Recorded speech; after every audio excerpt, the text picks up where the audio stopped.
One का अंधेरा अब सिर्फ रात का अंधेरा नहीं था।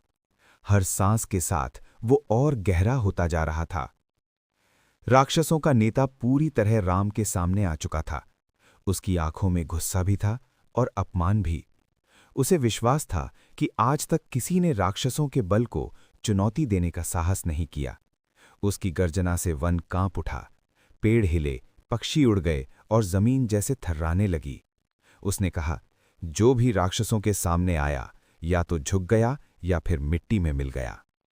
राम बिल्कुल शांत खड़े रहे, न चेहरे पर घमंड न क्रोध, जैसे ये शब्द उन तक पहुंच ही नहीं रहे हों। उनका मौन ही उनकी शक्ति का प्रमाण था।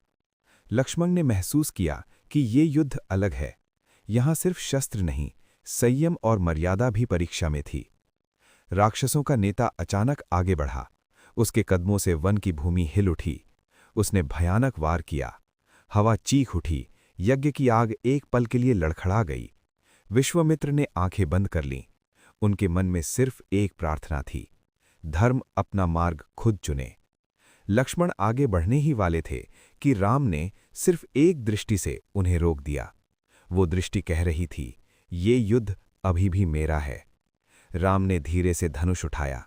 उनके हाथों में सिर्फ शस्त्र नहीं, मां का आशीर्वाद, पिता का त्याग और गुरु का विश्वास था। पहला बाण चला। प्रकाश की एक रेखा अंधेरों को काटती हुई राक्षस की ओर बढ़ी। राक्षस पीछे हटा।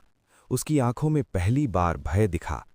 उसने दोबारा हमला किया, इस बार और भी भयंकर, जैसे पूरा वन राम पर टूट पड़ना चाहता हो। पर राम एक कदम भी नहीं हिले। उनके चेहरे पर अभी भी वही शांति थी। दूसरा बाण चला।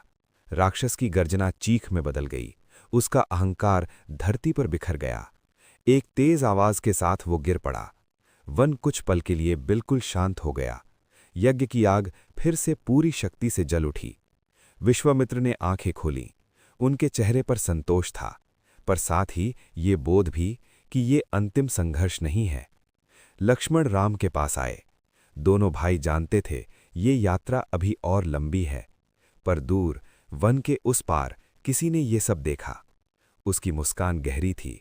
उसने धीरे से कहा, राम। और जब राम का नाम लंका तक पहुंचता है तो कहानी सिर्फ आगे नहीं बढ़ती, इतिहास हिलना शुरू कर देता है।